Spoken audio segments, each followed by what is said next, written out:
It's our special feature on Anthony Phillips' Ant Phillips tribute album, Which Way the Wind Blows, with the guy who put it together from Rocking Horse Music Club and Rocking Horse Studios, Brian Coombes. I'm John Beaudin from Rock History Book. It's an amazing project, which is why we're spending so much time with it. There's also a whole interview series with Brian on our sister channel, our big channel, Rock History Music.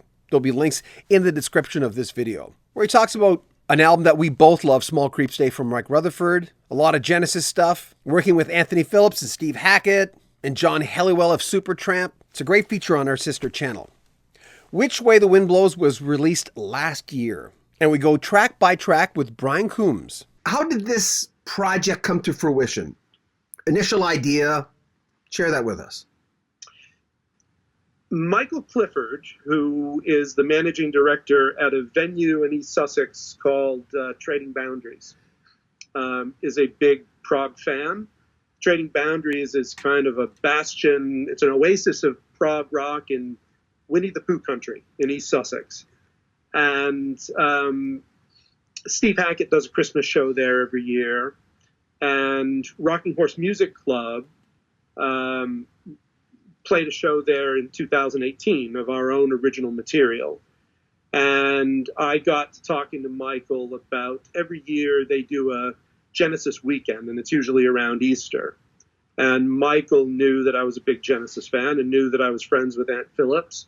So he asked about the possibility of us doing a Genesis solo tribute show. And I said, yeah, if it's Ant Phillips, I'd love to do it. So that started as just an idea. And then in January, I went to England to meet with Michael. And then Michael and I both met with Ant. And we decided, yeah, this is viable.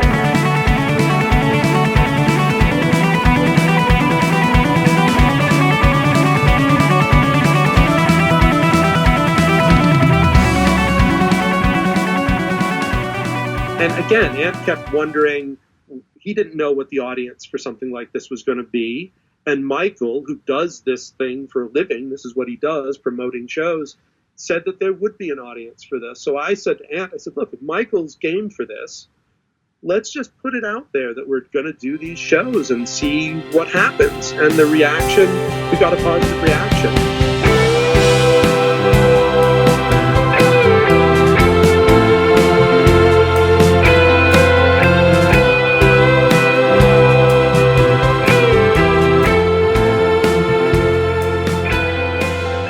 I thought, if we're going to do shows and my guys are going to have to learn the material, why don't we use the studio as a vehicle for learning the material? So that's exactly what we did. We picked the songs and we got into the studio and we treated it as if we were doing somebody else's project. To meet his love, and as they touched, I shot him down. But now it's me that can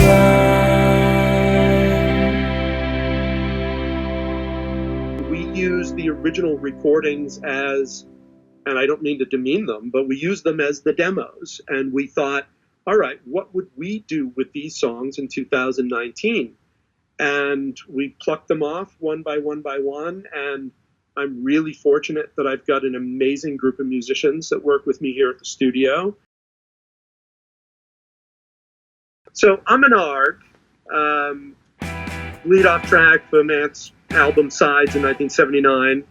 We kind of considered that his new wave meets prog song. Our version, we kind of took a Squeeze meets the Cars approach.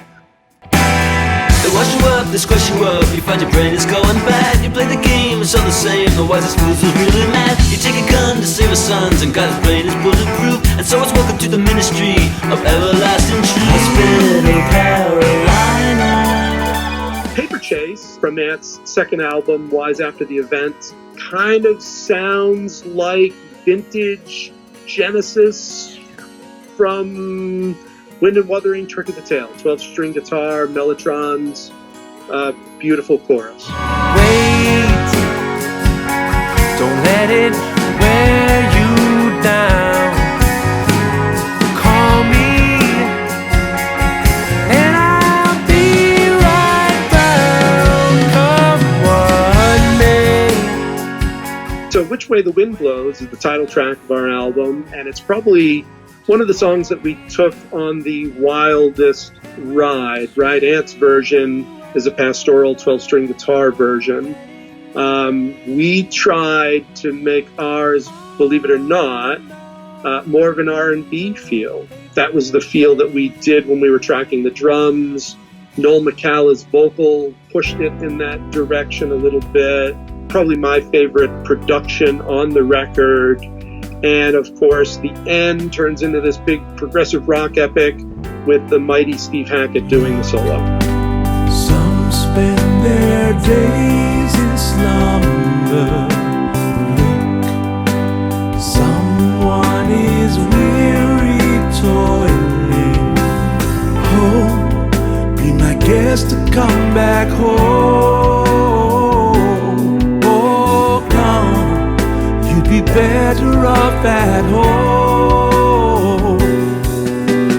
Oh, the time someone is dying, where he's dying next, we don't know. Silver Song was a song that as a Genesis fan and as an Anthony Phillips fan, there were legends about the version of Silver Song with Phil Collins and Mike Rutherford on it. And it wasn't until one of the remasters that song became available. We love it. It's like a pop folk song, 12-string guitar. Nick Magnus does a wonderful keyboard solo at the end, and our lead singer, Justin Cohn, I think just brings it to life and, dare I say, outdoes Phil Collins. The sun will shine again. Dawns will rise again. And we'll be together till the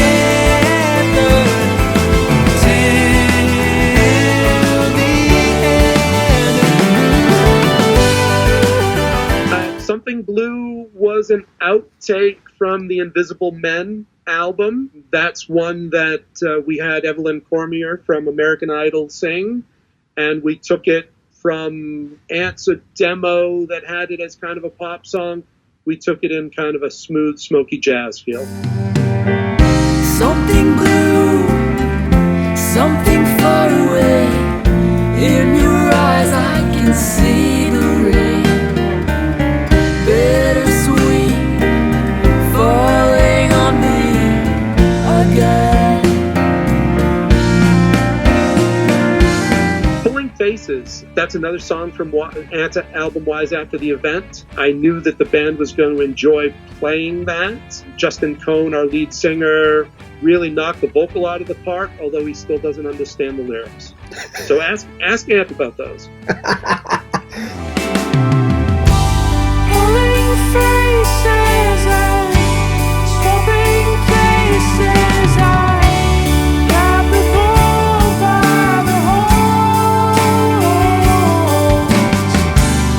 Still I seem to be told from the power I have. See me uprise in the best. Collections, again, one of my favorites growing up. That was a song that, as we were putting the songs together, it was a song that I played for my wife, and when she heard it, she says, this sounds like a song that Pat would have written. And Pat is Pat Gochez from Rockin' Horse Music Club. He's also in his own band called The Hats. And when I played it for the guys, everybody said, this sounds like a Pat song. So Pat sings lead vocals on it. Pat plays piano on it. It's kind of his arrangement on that. And a group of us did a nice background vocal part on it. Life is for the strong, a traveling monk. It told me once, but of the weak, he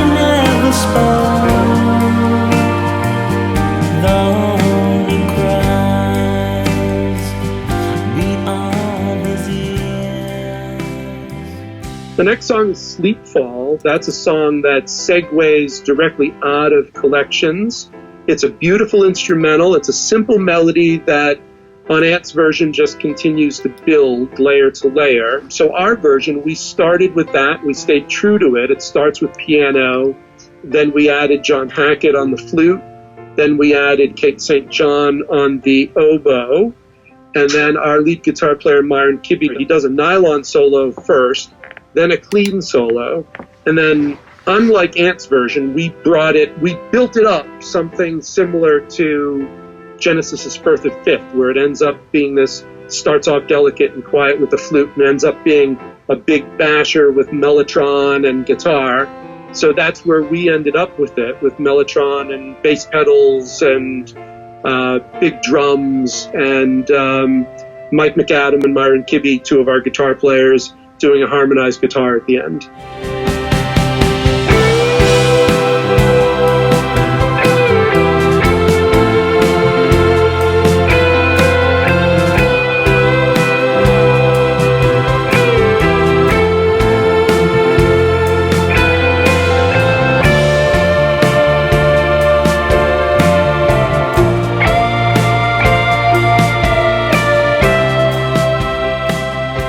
Nightmare is the epic instrumental from Sides. That was actually the first song that we started to work on, probably the most complex song.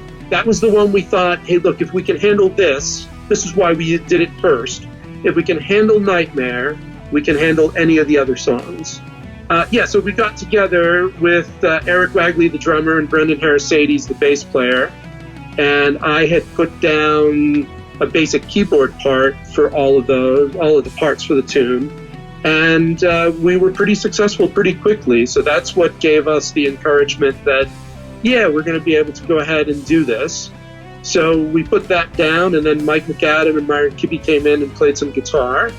And then we added Caroline Carter doing her wailing Great Gig in the Sky vocal performance, which again will be interesting to see what the purists think, because obviously on Ant's version there isn't a vocal, let alone a female wailing incredibly high, nor is there a saxophone, and we added John Helliwell playing saxophone on the end section. I love those additions.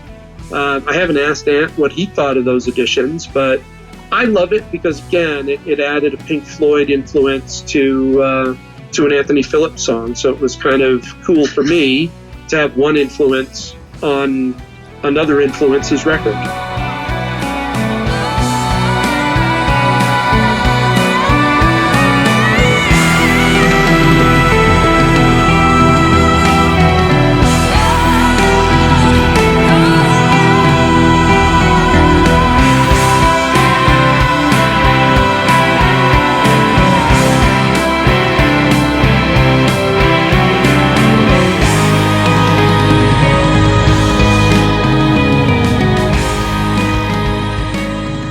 As always, thank you so much for supporting our channels. We have 4 main channels. The 2 biggest ones, this one, Rock History Book, where we do longer features. A lot of you have been asking for longer videos. In the next little while, we're going to get into more top 10s of years with interviews from the people who gave you those hits.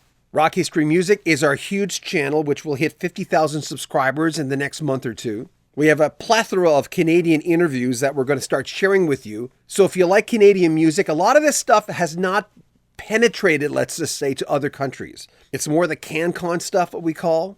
Tons of vintage interviews on Rock History Canada coming up in the next little while. And Nail Sheet, which is a channel that we're just starting to perfect for entertainment news in general, or older demographic interviews that might not fit on Rock History Music.